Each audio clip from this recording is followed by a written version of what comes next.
प्यारी सुन्दरी छौ असाध्य मनका बुझ्ने गइरहेको कुरा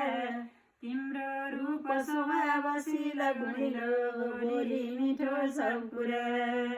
माया प्रेम गरे तिमी उपरमा भोके ईशालाई पनि ज्ञानी बुद्धि र अर्थिकै नभए नि सन्तोष्यौँला भने अर्काको करमा र शत्रुहरूमा सामने अगाडि अनि प्यारी सुन्दरी छौ असाध्य मनका बुझ्ने गइरहेको कुरा तिम्रो रूप स्वभाव शील गुणिलो बोली मिठो सब कुरा माया प्रेम गरे तिमी उपरमा भोके ईशालाई पनि ज्ञानी बुद्धि र अर्थिकै नभए नि सन्तोष्यौँला भने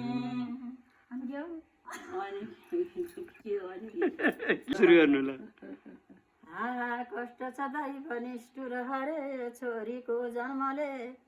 केही चुक भएछ कर्म गर्दा ती पाप अहिले फले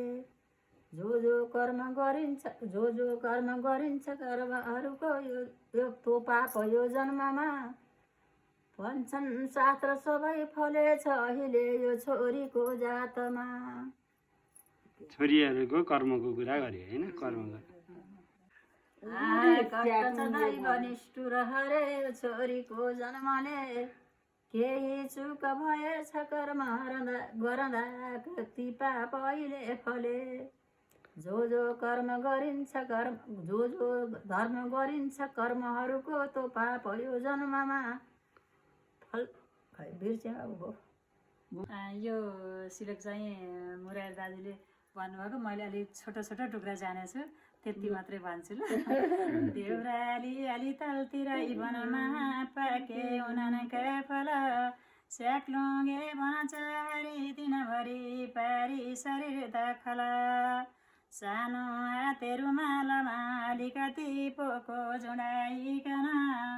आमाका फल खानुहोस् भन्थे पाउन्न अहिले किन त मुहार कान मसिना बोली कटिबारले हात्ती झैँ हिँडले नपारी दमको लामा नयाँ नम्रले बाबाजी रिजाएकी कुच ठुला राता दुवै ओठ छन् काला केसर हात पाउ मसिना कन्या असल भन्दछन् बरु कन्या दुईको रहेछ लगन ती बक्सियो तत्पर कोटी कोटी त दण्डवध छविदा बक्से त जान्थे